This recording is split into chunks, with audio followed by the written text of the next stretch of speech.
Allez, nouvelle vidéo, je continue à vous expliquer ce qui se passe par ici. Donc là, vous avez vu que ça, c'est ce qui va permettre, toujours finalement au même endroit, avec un paramètre déterminé, de savoir si on peut rentrer tout simplement sur une page ou non, selon si on est logué, on n'est pas logué, on est administrateur, on est non administrateur, et si on est non administrateur, si on a tout simplement les droits et les privilèges pour se connecter à la page. Donc ça, c'est tout simplement le filtre qui dit oui ou non, tu passes ou tu passes pas. D'accord? Alors, bon, je ne vais pas vous expliquer quand même le HTML, hein, ça c'est tout simplement une table, d'accord, avec tout simplement 3 colonnes, et puis ensuite, tout simplement, bon, on fait les spaghettis, hein, on y met un peu de fromage, et puis voilà, c'est à peu près tout. Alors, qu'est-ce qu'on peut voir là-dessus? De toute façon, c'est toujours le même code, c'est toujours pareil, c'est-à-dire en fait, c'est une connexion, c'est un select, c'est un result on query $query, d'accord, voilà. Ensuite, c'est tant qu'on a des résultats, bah, tu mets ça dans row, d'accord. Et puis ensuite, dans chaque itération, hein, c'est-à-dire dans chaque passage dans la boucle, bah, tout simplement, tu me récupères les données. Dans ce cas-là, tu me récupères le ID user dans le row 0, parce qu'on ne va pas de 1 à n, sinon 0 à n-1. Ensuite, ici, c'est le name, donc ça, c'est le row 1. Et ensuite, on a le password, tout simplement, en row 2. Et là, il faut faire un UTF-8 encode, parce que sinon, ça pourrait donner des problèmes. D'accord. Ensuite, on monte tout simplement les valeurs. Hein. Donc, les valeurs, c'est les valeurs qu'on a récupérées ici, le $name et le $password. Donc, ça, on met ça dans un petit TD, hein, c'est-à-dire un table data. Si vous vous rappelez, le table data, c'est tout simplement la cellule. Le TR, c'est le table row, c'est-à-dire en fait, c'est la ligne ou la file. Bon, je ne sais pas comment on dit ça. Ligne, file, la ligne, une ligne, une colonne. Oui, bon, c'est la ligne. Voilà. Et voilà. Donc maintenant, moi, ce qui me semble, alors évidemment, à la fin, on ferme le résultat et on ferme évidemment la connexion. D'accord. Voilà. Donc là, forcément, ça va dans le sens inverse. Hein, c'est-à-dire que d'abord, on met la connexion, puis on obtient le résultat. Donc, on ferme d'abord le résultat, puis, on va dire, la connexion. Alors là, ce qui est intéressant là-dedans, c'est un petit peu ça, quoi, ce petit bouton sympa GitHub. Voilà, button GH green, icône edit, ou button GH red, icône remove. Donc, c'est-à-dire en fait ça ou ça, c'est ce qui va donner tout simplement le bouton vert ou le bouton rouge, selon si on veut modifier ou éliminer. D'accord. Alors évidemment, le plus facile, c'est tout simplement, oui, voilà, c'est tout simplement le ID user. Hein. Tout simplement, ça veut dire qu'on va passer le ID user à users delete. Donc évidemment, ça c'est une expression paramétrisée, ce qui veut dire qu'on paramétrise l'URL, ce qui veut dire que ça va être un get, ce qui veut dire que dans user delete, forcément on va avoir un get, c'est évident, pour récupérer la valeur avec un if, is, set, get, blablabla, donc dans ce cas-là, ID user. Ok, et puis là, tout simplement, on met le petit écho ID user qui nous permet de passer l'ID user dans ce paramètre-là qui sera récupéré dans notre page. Donc ici, simplement, on passe l'ID user, d'accord. Mais quand on fait l'édition, par contre, je passe l'ID user, je passe le nom et je passe le password, d'accord. Voilà. Tout simplement, ça, après, on pourra le voir. Donc, ça, je garde ici. Je me mets dans les rôles, d'accord. Et puis là, je vais essayer de voir s'il y a quelque chose de différent. Et je peux vous dire qu'il ne va quasiment rien y avoir de différent. Donc c'est simple, je ne vais même pas vous l'expliquer. Parce qu'il n'y a rien, c'est toujours la même chose. C'est le session start, c'est le doctype, c'est l'HTML, c'est le head, c'est le body, c'est le div, c'est le quoi que ce soit. D'accord. Donc ça, il n'y a aucun problème là-dessus. Je regarde vraiment s'il y a quelque chose qui m'attire l'attention pour pouvoir vous expliquer. Mais écoutez, je ne vois rien. C'est simple. De toute façon, il y a un champ, deux champs, c'est encore plus facile. Bon, maintenant, ce qu'on va voir, c'est celui-là. D'accord. Et écoutez, celui-là, c'est pareil. Alors, regardez bien, c'est toujours log.me quelque chose. Bon, voilà. Donc là, on regarde ça un petit peu. Ça a l'air un petit peu plus développé, peut-être. Non, ça n'a pas l'air. Non, absolument pas. C'est la même chose. On se connecte, on fait une query, on obtient le résultat, on fait du spaghetti dans une table, on met les boutons, on passe ID permission, ou alors ID permission name, ou alors ID role name, ou alors ID user, name et password, puisqu'évidemment, dans le cas du user, il y a le password, d'accord. Donc ça fait combien? Ça fait 4 minutes 31, c'est vrai que c'est assez court, donc je vais essayer de continuer un petit peu à vous expliquer tout ça, d'accord. Donc pour l'instant on a vu ça, c'est pas mal. Donc maintenant ce qu'il faudrait voir, c'est les opérations d'ajout par exemple, d'accord. En fait je vais essayer d'aller peut-être du plus simple au plus compliqué, bon allez savoir ce qui est le plus compliqué. Donc là je vais faire user add, roles add et tout simplement permission add. Okay. C'est parti. Et là, donc, on va se mettre ici. Bon, alors moi, je voudrais être dans l'ordre différent. D'accord. Ce serait plutôt comme ça et comme ça. D'accord. Donc, on se met dans le user add. Je vais regarder ce qu'il y a. Validation côté client, validation côté serveur, processus principal et formulaire, comme d'habitude. D'accord. Donc là, je vais essayer d'aller un tout petit peu plus vite. Vous avez deux champs, évidemment, qui sont l'identifiant et le mot de passe. Vous vous rappelez qu'ici, j'avais deux variables, une variable quelque chose champ, une variable quelque chose ERR. D'accord. Donc là, c'est pour montrer la valeur du champ et l'autre, c'est pour montrer le message d'erreur. D'accord. Et ici, tout simplement, le message d'erreur peut avoir une valeur, ne pas avoir de valeur. S'il y a une erreur, il y a une valeur. Donc, on verra un message d'erreur. Et sinon, tout simplement, eh bien, il n'y en aura pas. Ensuite, on fait un submit. Tout ça se résume par un post. D'accord. Ici, on a le return validate qui permet d'obtenir une valeur booléenne selon si la validation du côté client a été correcte ou pas. Et pour pouvoir lancer, on va dire, la validation côté serveur. Tu valides pas côté client, on est bloqué. Tu valides côté client, mais tu valides pas côté serveur, on est bloqué. Et ce de manière successive. D'accord. Bon. Alors maintenant, je vais regarder un petit peu s'il y a quelque chose de nouveau. Là, je vais même pas vous expliquer parce que je l'expliquais déjà antérieurement. Donc ça, vous voyez que c'est exactement toujours la même chose. Il y a tout simplement plus ou moins de champs. D'accord. Alors remarquez ici, par contre, au niveau de la convention de nom, que j'ai moi-même défini finalement, vous vous rendez compte que finalement je fais un petit peu comme Laravel, quoi.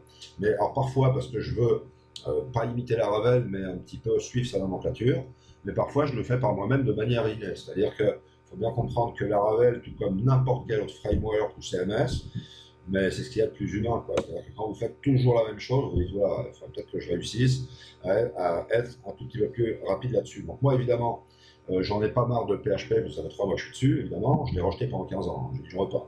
Je ne veux rien savoir de PHP. Jusqu'au moment où j'ai dit, bon, allez, hop, je vais faire un petit effort et je vais me mettre un petit peu sur PHP. Parce que moi, je suis plus de. Comment dire, je suis pas très software libre, en fait, et je suis beaucoup plus orienté Microsoft. Voilà. Donc, moi, je suis plus Visual Studio, et si je dois programmer en web, je serai plus ASP.NET, C#, VB.NET, et en général, je suis d'ailleurs beaucoup plus VB.NET. Pourquoi? Parce que pour moi, la syntaxe est beaucoup plus simple.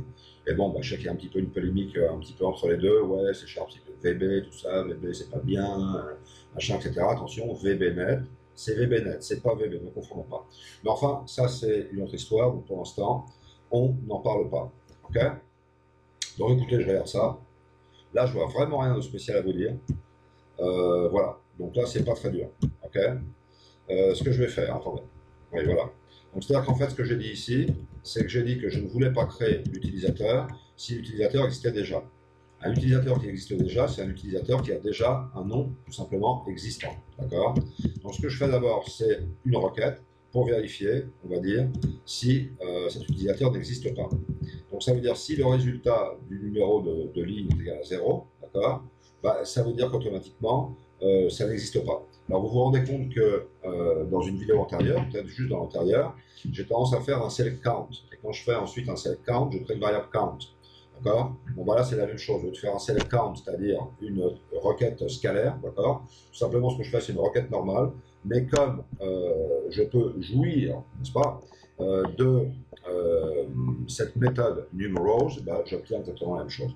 Donc, soit je fais une scalaire select count étoile, et alors variable count, dis-moi si variable count égale à 0, supérieur à 0 ou égal à 1, etc. etc. Parce que c'est mis en set count, parce que c'est scalaire, parce que si je veux compter, pourquoi je ne vais pas compter, etc. Oui, c'est vrai, tu peux le faire, on va dire tout simplement au niveau de la requête. Mais tu peux très bien faire une requête normale, ça c'est ce que j'appelle une requête sélection, en utilisant un petit peu la terminologie d'Access, d'accord? Mais on a quand même ce numerals, d'accord? Donc si ça n'existe pas, s'il n'existe pas, tout simplement, je vais faire un insert. Remarquez bien que moi, je pense qu'ici, j'aurais très bien pu éviter le ID user, parce que l'ID user, tout simplement, c'est un auto-incrémental, d'accord? Donc il doit s'incrémenter. Moi, a priori, je pense que ça, j'aurais très bien pu le faire comme ça. D'accord? Sans problème. Mais bon, j'ai préféré être explicite, mettre l'ID user, ça c'est la clé primaire, d'accord? Et là, évidemment, mettre un nul, tout simplement, pour permettre que ça s'auto-incrémente, d'accord? Donc voilà, a priori, je pense que ça, c'est suffisant. D'accord? Voilà.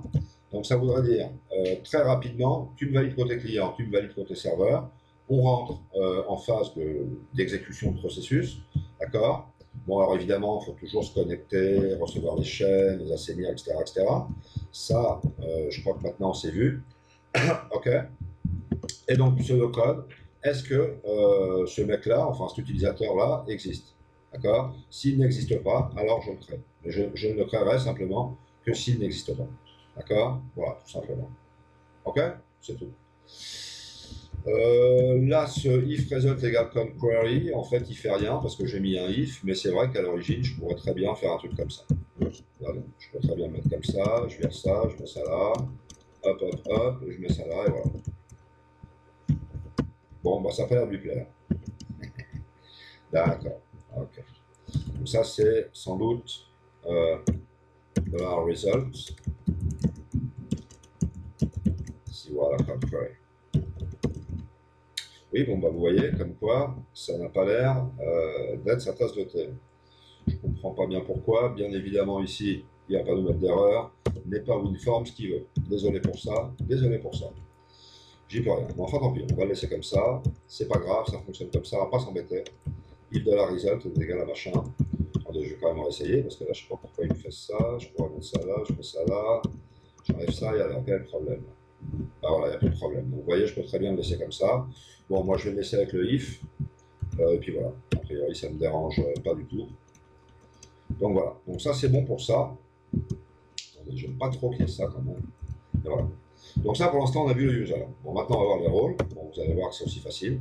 Je ne répète même plus directement. À chaque fois je vais vous en dire de moins en moins. Hein, je n'aurai plus validation côté client, validation côté serveur, machin, toujours pareil. Donc on y va, c'est parti. Ben, voilà. Donc dans ce cas-là, on a simplement un champ, vous voyez, c'est assez rapide. Ok.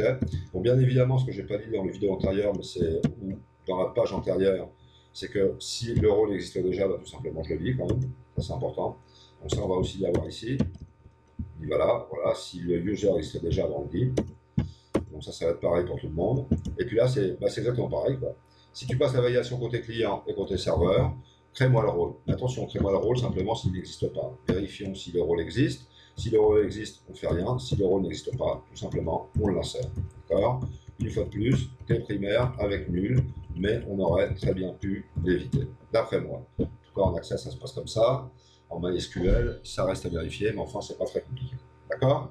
Et maintenant, ce qu'on va faire, c'est tout simplement utiliser le permission add. D'accord? Donc, pareil. Regardez. Il y a vraiment, une fois que vous en faites un, vous en faites 1000. Quoi. Donc voilà, c'est pareil. Ok, je regarde ça un petit peu. Ouais, là j'avais eu un tout petit problème, je ne sais pas pourquoi. Il avait fallu que je répète l'insert. Alors je ne vais pas trop vous expliquer pourquoi, je sais que ça m'avait sauvé un petit peu les meubles. Et voilà, j'avais eu un problème qu'il avait fallu que je résolve comme ça. C'est pas très pro de dire ça comme ça. Mais on a un problème, on le résout, et puis des fois, après, 2 jours après, on ne se rappelle plus comment on l'a résolu, et ni même quel était ce problème. D'accord? Donc là, c'est un petit peu à vous de voir, mais c'est vrai qu'en théorie, ça devrait être pareil, tout simplement, que les utilisateurs et les rôles. Hein, donc il n'y a pas de problème. Donc fondamentalement, c'est toujours pareil. D'accord? On regarde si cette permission, tout simplement, existe. D'accord? Et si cette permission n'existe pas, bien évidemment, on crée la permission. Point barre. Je pense que c'est fin de la vidéo. Avec ça, eh bien, on a déjà vu pas mal de choses. Donc on va résumer ce qu'on a vu jusqu'à présent. Et on va continuer à vous expliquer un petit peu tout ça. Vous en faites pas. Il peut rester peut-être 2-3 vidéos, pas plus. D'accord? Enfin, je sais pas quoi. Avec ça, bon, c'est pas mal quoi.